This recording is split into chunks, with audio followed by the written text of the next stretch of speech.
Hello students, last lecture में हमने Ampere's law and it's one application we have done. ठीक है, आज की हमारी जो नेक्स्ट है एम्पियर्स लॉ की ही सेकंड एप्लीकेशन है विच इज टॉरॉइड। टॉरॉइड के का जो है ये भी एक मैग्नेटिक डिवाइस है और इसको भी मैग्नेटिक फील्ड प्रोड्यूस करने के लिए काम में लिया जाता है। लेकिन यहाँ पर एक कंडीशन है, यहाँ पर एक यूनिफॉर्मली सर्कुलर फॉर्म में मैग्नेटिक फील्ड होगा। ठीक है, जो मैग्नेटिक फील्ड प्रोड्यूस करोगे आप वो किस में होगा, सर्कुलर फॉर्म में होगा, ये आप ध्यान रखना। ठीक है, और इसमें magnetic field line completely confined होगी इनसाइड द टॉरॉइड। टॉरॉइड के अंदर ही कंप्लीट होगी, उसके बाहर बिल्कुल भी नहीं आएगी, क्लोज लूप बनाती रहेगी कौन, मैग्नेटिक फील्ड लाइंस। ठीक है, अब इसका आप शेप कैसे होगा, ये आप कैसे बनाओगे, तो मैं आपको बताऊंगा इसमें कि जो आपने सोलेनॉइड यूज किया था, सोलेनॉइड बनाया था, उस सोलेनॉइड के दोनों एंड्स को आप एक दूसरे के साथ ज्वाइन कर दो। ठीक है, जस्ट लाइक सोलेनॉइड किसके शेप का होता है, स्प्रिंग की शेप का होता है। स्प्रिंग की आप दोनों एंड्स को एक साथ कनेक्ट कर दोगे तो आपके पास ऐसी स्ट्रक्चर मिलेगी, ऐसी स्ट्रक्चर मिलेगी। ठीक है, तो वो स्ट्रक्चर क्या करेगी, आपके पास टॉरॉइड की रहेगी। और टॉरॉइड किस काम आता है, फिर से कह रहा हूं, यूनिफॉर्म मैग्नेटिक फील्ड प्रोड्यूस करने का काम आता है, और वो भी सर्कुलर यूनिफॉर्म मैग्नेटिक फील्ड। कैसे, इसका आप डायग्राम यहां पर देखो। जैसे आपने सोलेनॉइड की दोनों एंड्स को एक दूसरे के साथ कनेक्ट किया तो आपके पास एक ऐसी सर्कुलर शेप बनेगी। ठीक है, ये अभी टॉरॉइड नहीं बनाया, टॉरॉइड अब बनेगा इसका। ये आपके पास क्या है, वायर है। इस वायर को आप इस पूरी कोर पर लपेट दोगे। ठीक है, वाइंड कर दोगे इस तरीके से। अब फिर से अपना वही स्टाइल है कि आपको पता है अपन इस वायर को कैसे करते हैं, वाइंड कैसे करते हैं, इधर से जा रहा है ये और अंदर से जाकर फिर इधर से आ रहा है, फिर अंदर जाके बाहर से लपेटा जा रहा है, ऐसे लपेटा जा रहा है। इसलिए मैं थोड़ा सा इसको 3D बनाने की कोशिश कर रहे हैं हम। ठीक है, और I hope you will understand, और हमारी कोशिश क्या होगी, सफल होगी। ये देखो ये क्या है, इस तरीके से, यस, यहां से ये वापस आ जाएगी करंट। ठीक है ना, तो ये क्या हो गया, एक सोलेनॉइड हो गया, हुआ कि नहीं हुआ। जो आपके पास सोलेनॉइड था उसको दोनों एंड कनेक्ट कर दिए, तो ये क्या हो गया, टॉरॉइड हो गया, सोलेनॉइड नहीं है ये टॉरॉइड है। ठीक है, क्या काम आएगा, मैग्नेटिक फील्ड प्रोड्यूस करने का काम आएगा, यूनिफॉर्म मैग्नेटिक फील्ड प्रोड्यूस करने के काम आएगा। Magnetic field lines are confined inside its solenoid. Okay, they will not come outside this solenoid because both the ends are joined together in this structure. Okay, तो देखो आप यहाँ पे अब जो करंट की डायरेक्शन होगी ना, यहाँ पे तो करंट की डायरेक्शन देखो, इसमें अगर मैं बताऊं तो ये यहाँ से ऊपर जाएगी और इसके बाद ये इस डायरेक्शन में यहाँ पर ऐसे, ये हर एक ब्रांच में मैंने आपको करंट की डायरेक्शन यहाँ पे शो करके बता दी है। ठीक है, ये देखो, ये आपके पास क्या हो गई, करंट की डायरेक्शन हो गई और इधर जाके वापस निकल गई है। ठीक है, कोई दिक्कत ही नहीं आ रही इसमें। अब देखो इसके अंदर मैग्नेटिक फील्ड लाइंस कैसे बनेगी। इसके अंदर मैग्नेटिक फील्ड लाइंस, आपने ये जो एक छोटा सा लाइन सेगमेंट कंसिडर कर रहे हो, तो नीचे की तरफ तो करंट हो गई, ये देखो नीचे की तरफ करंट हो गई, और ये जो अपने फिंगर्स है, this fingers will represent the direction of magnetic field. तो मैग्नेटिक फील्ड को आप रिप्रेजेंट कर रहे हो, तो यहां पर देखो मैं मैग्नेटिक फील्ड लाइंस बनाने की कोशिश करता हूं, तो ये मैग्नेटिक फील्ड लाइन हो जाएगी, ये क्या हो जाएगी, मैग्नेटिक फील्ड लाइन हो जाएगी। और इस मैग्नेटिक फील्ड लाइंस को डायरेक्शन ये रहेगी। ठीक है, ये इसकी डायरेक्शन ये रहेगी। ठीक है, ये डायरेक्शन रहेगी मैग्नेटिक फील्ड की, और ये इसकी मैग्नेटिक फील्ड की डायरेक्शन रहेगी। ये आपके पास क्या हो गया, टॉरॉइड हो गया, second application of Ampere's law other than solenoid. Okay, तो ये आपके पास है। अब इसके अंदर मैग्नेटिक फील्ड फाइंड आउट करना है। इसके अंदर मैग्नेटिक फील्ड फाइंड आउट करने के आपके पास दो तरीके हैं, तीन अलग अलग पॉइंट्स है। तरीका एक ही यूज करेंगे हम, तीन अलग अलग पॉइंट्स है जहां पे मैग्नेटिक फील्ड फाइंड आउट करने के बारे में हम सोच सकते हैं। ठीक है, मैग्नेटिक फील्ड आएगा या नहीं आएगा सेकंड केस है, बात की बात है, पहले हम सोच सकते हैं। पहला केस क्या हो गया, फर्स्ट केस हो गया, ये सेंटर है, यहां से सेंटर से एक आपके पास पॉइंट है P, इसके ऊपर मैग्नेटिक फील्ड फाइंड आउट करना है आपको। फिर यहां से एक इस सोलेनॉइड के बाहर कोई पॉइंट है Q, इसके ऊपर आपको मैग्नेटिक फील्ड फाइंड आउट करना है। और थर्ड केस आपके पास इस सोलेनॉइड के जो कोर है इसके अंदर, ठीक है। इस कोर के अंदर आपके पास पॉइंट क्या है, इस पॉइंट को मैं नाम दे देता हूं R पॉइंट, यहां पे लिख देता हूं ये अंदर है इसके, ठीक है। इस R पॉइंट पर मैग्नेटिक फील्ड फाइंड आउट करना है। तो कैसे करोगे, सबसे पहले मैं P के बारे में बताता हूं आपको, ठीक है ना। P के बारे में अगर मैं मैग्नेटिक फील्ड के बारे में बात करूं आपसे, तो ये क्या हो जाएगा, P के बारे में बात करोगे तो मैं एम्पेयर्स लॉ क्या बताता है आपको, एम्पेयर्स लॉ बताता है कि आपको एक सर्कुलर लूप कंसिडर करना पड़ेगा। लूप चाहे सर्कुलर हो चाहे रेक्टेंगुलर कोई भी, लेकिन क्लोज लूप होना चाहिए। तो इस केस में सर्कुलर लूप कंसिडर करते हैं हम, ठीक है। तो ये आपके पास लूप हो गया, ठीक है। इस लूप को कंसिडर क्यों किया हमने, क्योंकि इस P के अंदर या इसके इनसाइड के जितने भी पॉइंट्स है सभी पॉइंट्स को डिफाइन कर सकता है, सभी पॉइंट्स को यूज कर सकता है, ठीक है ना।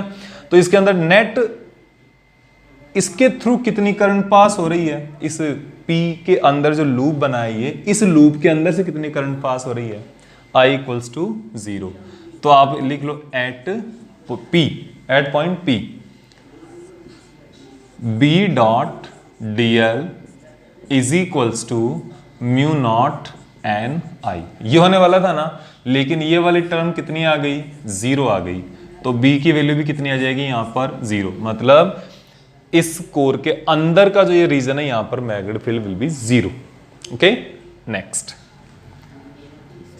एट Q में कितना होगा देखो, B dot dl equals to again mu naught N आई।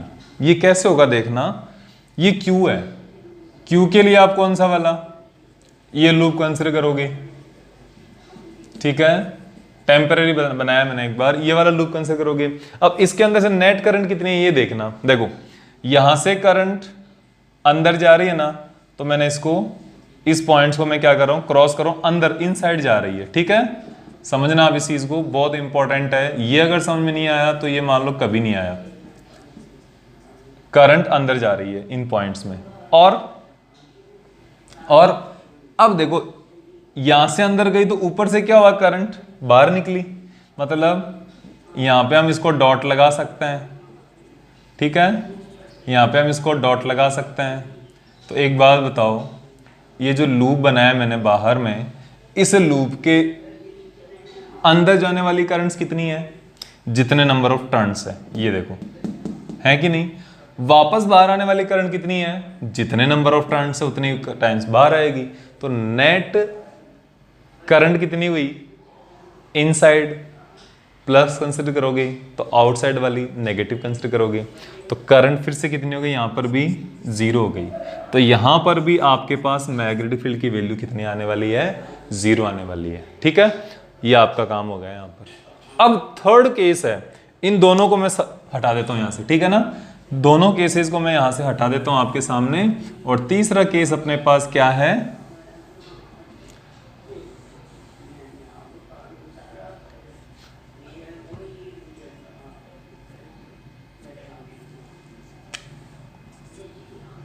तीसरा केस ये R वाला है। R वाला करें तो इस R को कंप्लीट करते हुए भी एक लूप यहां से आप बना लो, जिसके अंदर ये R पॉइंट आ जाए, ठीक है ना। आ गया। यहां पर देखो मैग्नेटिक फील्ड कैसे होगा, यहां पर अपने पास फिर से फॉर्मूला तो यही लगाना है अपने को, एट R, ठीक है। क्या, according to this law, which law, Ampere's law, mu naught N I. अब क्या यहां पर भी इसकी वैल्यू 0 हो रही है, ये इंपॉर्टेंट है, चेक करना। ये वाला आपके पास लूप बनाया मैंने, ये वाला, इसको मेरे पेन के साथ साथ देखते जाओ आप। ये वाला लूप बनाया, क्या इसके अंदर करंट या तो इनसाइड हो रही है या फिर आउटसाइड हो रही है। यहां पर अपने पास अपने वाले केस में आउटसाइड हो रही है, बाहर की तरफ आ रही है करंट। आउटसाइड करंट कितनी टाइम्स हो गई, n टाइम्स। जितने नंबर ऑफ टर्न्स होंगे उतने टाइम्स करंट बाहर आ रही है। क्या वापस इनसाइड जा रही है, इनसाइड जा तो रही है लेकिन वो बाहर आके जा रही है, इस लूप के अंदर नहीं है वो, ठीक, तो आप क्या अप्लाई करोगे यहाँ पे, अब आप यहाँ पे अप्लाई कर सकते हो क्योंकि this is not equals to zero, ये जीरो नहीं है, तो अब आप यहाँ पे अप्लाई कर दो क्या, B d l cos theta equals to mu naught N I, और ये थीटा थीटा इक्वल्स टू क्या हो जाएगा, यहाँ पे जीरो हो जाएगा हर एक पॉइंट पर। कैसे, देखो ये तो आपके पास लूप की डायरेक्शन हो गई, और यहां पर यही डायरेक्शन क्या हो गई, मैग्नेटिक फील्ड की हो गई। ब्लू लाइन है ना, ये मैग्नेटिक फील्ड को रिप्रेजेंट कर रही है। यहां पर ये देखो मैं बता देता हूं, ये तो हो गई मैग्नेटिक फील्ड की डायरेक्शन यहाँ पे, ठीक है, और ये किसकी डायरेक्शन हो गई, ये आपके पास लूप की मीनिंग ये है कि हमेशा थीटा इक्वल्स टू कितना यहाँ पर जीरो है, और थीटा इक्वल्स टू जीरो है, इसका मतलब आपके पास cos zero equals to one and B d l equals to mu naught N I हो जाएगा, ठीक है। तो बी क्या आ जाएगा, B integration of d l equals to mu naught N I, ठीक है, और डी एल का इंटीग्रेशन कितना होगा, डी एल क्या है, ये एक सर्कुलर लूप की टोटल लेंथ ही तो है ना, तो ये हो जाएगा b into two pi r, जितनी इसकी रेडियस होगी वही तो इसकी सरकमफ्रेंस होगी, वही तो इसकी लूप की लेंथ होगी, तो two pi are equals to mu naught N I, and this is now b equals to mu naught N I upon two pi R, and b is equals to mu naught small N I. अब एक बात देखो यहाँ पे क्या, n upon two pi R, two pi R क्या हो गया, इसका टोटल एक तरीके से इसकी सरकमफ्रेंस मतलब इसकी लेंथ ही तो गई ना एक तरफ से, तो n upon two pi r will be small n, और स्मॉल n क्या होता है, स्मॉल n होता है number of turns in unit length, number of turns in unit length will be total n upon two pi r. तो ये आपके पास हो गया टोरॉइड, ठीक है, ये आपका बहुत इजी टॉपिक था, एक टॉपिक आपका आज का पूरा हुआ। अब हम नेक्स्ट टॉपिक करेंगे इसमें force on A current carrying wire, एक स्ट्रेट वायर के ऊपर मैग्नेटिक फील्ड के अंदर कितना फोर्स एग्जर्ट होगा वो हम डिस्कस करेंगे अब, ठीक है। इसको आप एक बार नोट कर लो, स्क्रीनशॉट ले लो या नोट डाउन कर लो, ठीक है, यस। नाउ मैं इसको यहां लिख देता हूं नेक्स्ट, ठीक है ना, B two pi are equals to mu naught N I, okay, और ये हो जाएगा आपके पास यहाँ पर b equals to mu naught N I upon two pi r, और ये mu naught small N I, ये क्या हो जाएगा, मैग्नेटिक फील्ड हो जाएगा किसके अंदर, सोलेनॉइड के अंदर, ओके, और small N equals to capital N upon two pi r, ठीक है, ये वैल्यू हो जाएगी। अब है हमारे पास नेक्स्ट, ये इसका एप्लीकेशन नहीं होगा अब magnetic force on a straight current carrying wire, ठीक है। मैग्नेटिक फोर्स ये तो पता है किसके अंदर लगेगा, अगर वो मैग्नेटिक फील्ड के अंदर रखा हुआ तो मैग्नेटिक फोर्स लगेगा, ठीक है ना। देखो ये आपके पास क्या है, एक मैग्नेटिक फील्ड है which is inside this plane of the board, okay, and we have something like this is a conductor, okay, just like a conductor, और ये क्या है, यहाँ पे आपके पास एक बैटरी लगी हुई है, बैटरी मैंने केवल आपको करंट फ्लो होगी इसी वजह से यहां पर बता रखी है, ठीक है ना। अब इसके अंदर करंट किधर से फ्लो होगी, ये अगर पॉजिटिव टर्मिनल है तो हमारे पास ये करंट की डायरेक्शन हो गई, करंट की डायरेक्शन हो गई, करंट फ्लो हो रही है, इसका मतलब यहाँ पे चार्ज पार्टिकल्स फ्लो हो रहे हैं, और करंट की डायरेक्शन हमेशा पॉजिटिव चार्ज पार्टिकल के फ्लो की डायरेक्शन में होती है, ठीक है ना। तो ये आपके सामने हो गया, तो देखना यहाँ पर करंट फ्लो हो रही है तो चार्ज फ्लो हो रहा है, चार्ज कितना फ्लो हो रहा है, Q, ठीक है। अब ये जो Q charge particle Q charge flow हो रहा है, तो इस Q चार्ज के ऊपर लगने वाला फोर्स कितना होगा, तो वो फोर्स होगा F is equals to q v B sine theta, okay, where theta is the angle between this current and magnetic field, और you can say motion of charge particle in magnetic field, motion of charge particle की जो direction होगी वही direction इसकी, motion of charge particle की जो direction है वही डायरेक्शन करंट की होगी। तो आपके सामने ये वैल्यू आ गई, ठीक है। करंट है इसके अंदर से आई। अब देखना इस वायर के अंदर नेट चार्ज कितना होगा, Q, Q will be capital N into E. N is a number of electrons and E is a number of electron and E is a charge of 1 electron. N into कितना होगा, total volume into electron volume into electron density into e. अब देखो volume कितना होगा इसका volume होगा A into l, इसका cross section area into इसकी लेंथ, ठीक है। डेंसिटी, इलेक्ट्रॉन डेंसिटी इसकी स्मॉल एन होगी, वो हम हमेशा थर्ड चैप्टर में किया था हमने, और E इसका चार्ज होगा। एक तो ये हो गया। फिर इसके अंदर जो वेलोसिटी होगी वो कितनी होगी, करंट जब फ्लो होती है तो इलेक्ट्रॉन की वेलोसिटी होती है Vd होगी, ठीक है ना। तो ये वैल्यूज यहां पे सब्स्टिट्यूट करो, then F is equals to A into l into n into e, यही तो है ना, N into e into Vd, V की जगह Vd आ गया और आपके पास B साइन थीटा हो गया, ठीक है। अब देखो इसके बारे में आगे आप लिखोगे A L N E V D B sine theta, और आप लिख सकते हो A L छोड़ो, पहले N E V D लिख लो, फिर आ जाएगा B L B sine theta. अब ये देखो क्या होगा, N A E V D, ये क्या हो जाएगा, ये हो जाएगा current I, l B sine theta equals to F. आपने देखा होगा ये वाला फॉर्मूला आया कहां से,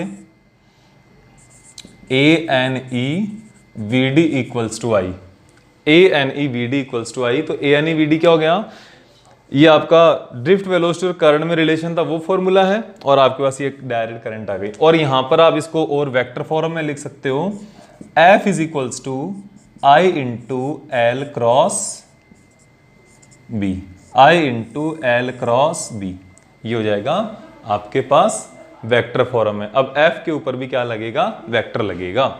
ये आपके पास कंप्लीट दो डेरिवेशन हो गए आज के। पहला टॉरॉइड जो कि एम्पियर्स लॉ की सेकंड एप्लीकेशन है, और दूसरा हो गया magnetic field on a straight current carrying wire. ये आपके अपने नेक्स्ट टॉपिक में काम में आने वाला है, जो टॉपिक होगा force on parallel current carrying wires, और in simple way we can say force on current parallel currents. Okay, तो ये आपके पास दोनों टॉपिक इंपॉर्टेंट और बहुत इजी टॉपिक है, इनको आप तैयार करो आज के लिए, ठीक है ना। बाकी हम नेक्स्ट लेक्चर में करेंगे इनसे, अगले जो टॉपिक आने वाले हैं वो सब, ठीक है। Thank you.